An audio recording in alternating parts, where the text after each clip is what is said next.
నమస్తే, welcome to #you. నేను మీ రాజేష్.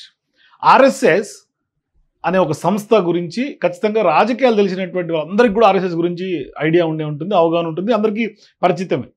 అయితే ఇక్కడ ప్రధానంగా ఏంటంటే ఇప్పుడు ఆర్ఎస్ఎస్ మోదీని టార్గెట్ చేసినట్టు కనిపిస్తుంది.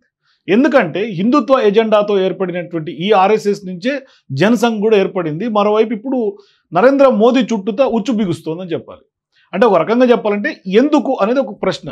మరి ఇక్కడ ఒక రకంగా చెప్పాలంటే ఆర్ఎస్ఎస్ అనేది బీజేపీ యొక్క పూర్వరూపం. అంటే హిందుత్వాన్ని విస్తరించడం, భారతదేశాన్ని హిందుత్వ దేశంగా మార్చడమే వీరి ప్రధాన లక్ష్యం. ఇందులో కొంత సిద్ధాంతానికే ప్రాధాన్యత ఎక్కువగా ఉంటుంది ఆర్ఎస్ఎస్లో. మరి వ్యక్తి ప్రాధాన్యం అసలు ఉండదు. కానీ జనసంఘ్ నుంచి బీజేపీ రాజకీయ పార్టీగా అవతరించిన తర్వాత ఆర్ఎస్ఎస్కి అనుబంధంగా కొంత పనిచేస్తూ వచ్చింది. ఇప్పుడు కూడా ప్రధానంగా చేస్తోంది కూడా. కానీ 2024 ఎన్నికల వరకు కూడా బీజేపీ గెలుపు వెనుక ఆర్ఎస్ఎస్ ఉంది అనేది ఎవరు కాదనలేని వాస్తవం.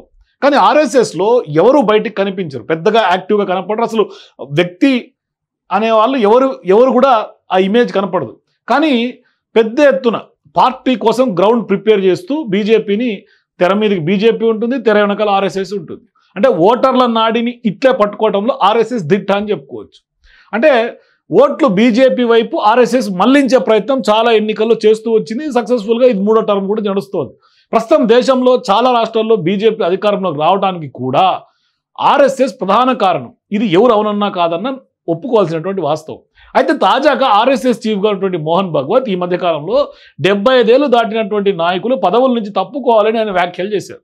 మరి ఇప్పుడు ఆ వ్యాఖ్యల మీద ఇప్పుడు దేశవ్యాప్తంగా దుమారం చెలరేగుతోంది.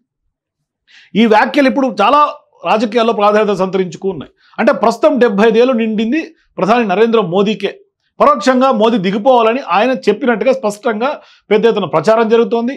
కాంగ్రెస్ పార్టీ కూడా డిమాండ్ చేస్తుంది. కానీ కాంగ్రెస్ పార్టీ డిమాండ్లో ఒక షాకింగ్ అంశం ఏంటంటే కాంగ్రెస్ పార్టీ నరేంద్ర మోదీని ఆర్ఎస్ఎస్ చెప్పినట్టుగా దిగిపోవాలంటోందే కానీ మల్లికార్జున ఖర్గే ఆయన మాత్రం దిగిపోతాను ఒప్పుకోవట్లేడు. మరోవైపు ఆయన స్పష్టంగా ప్రజలు కోరుకుంటే ఎంతటి వయసు అంటే ఆఖరి గడియల వరకు కూడా ప్రజాసేవకి అంకితమని ఆయన స్పష్టంగా చెప్పాడు.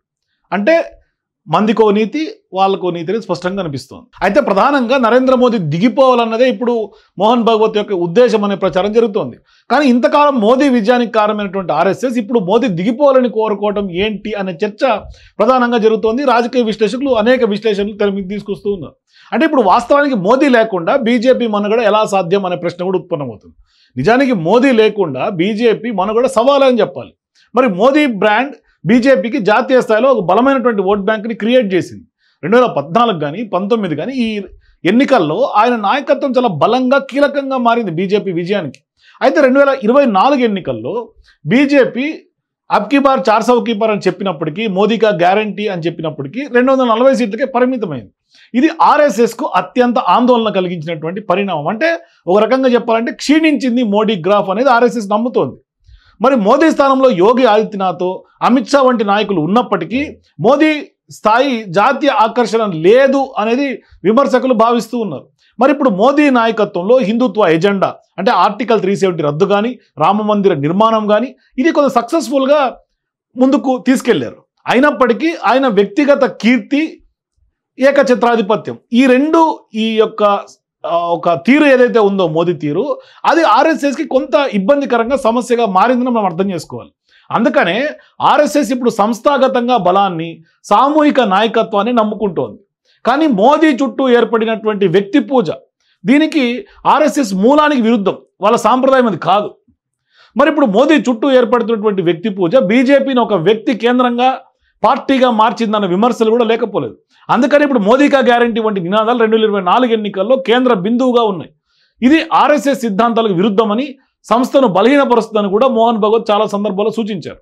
మరి ఇప్పుడు దశాబ్దాలుగా ఆర్ఎస్ఎస్ కానీ బీజేపీ కలిసి పనిచేస్తున్న సందర్భాలు ఉన్నాయి. కానీ ఈ మధ్య కాలంలో బీజేపీ అధ్యక్షుడు జేపీ నడ్డా 2024లో బీజేపీ కొంత స్వయం సమర్థమైందని, ఆర్ఎస్ఎస్ సహాయం అవసరం లేదని కూడా ఆయన తేల్చి చెప్పారు.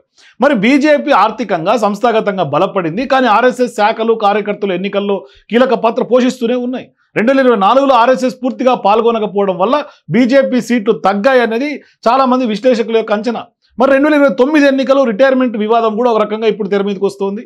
మరి ఆర్ఎస్ఎస్ మోదీని 75 ఏళ్ల తర్వాత తప్పుకోమని కోరుకుంటోంది. కానీ బీజేపీ నాయకులు అమిత్ షా కానీ, రాజ్నాథ్ సింగ్ లాంటి వాళ్ళు 2029 వరకు మోదీ నాయకత్వం కొనసాగుతుందని చెప్తూ ఉన్నారు. మరి విపక్ష నాయకులు సంజయ్ రౌత్ కానీ, జయరాం రమేష్, కొంతమంది కాంగ్రెస్ అగ్రనాయకులు మోదీ రిటైర్మెంట్ డిమాండ్ చేస్తున్నటువంటి సందర్భాలు ఉన్నాయి. కానీ బీజేపీలో ఆయన స్థానం అయితే బలంగా ఉంది. సో ఈ నేపథ్యంలో మరి సిద్ధాంతాలకు భిన్నంగా మోదీ అడుగులు వేస్తున్నాడు కాబట్టి ఆర్ఎస్ఎస్ ఇప్పుడు నరేంద్ర మోదీని తప్పుకోవాలని కోరుకుంటుందా? మరి ఆర్ఎస్ఎస్ ఎందుకు మోదీని తప్పుకోవాలని కోరుకుంటుంది? ఏ కారణం చేత?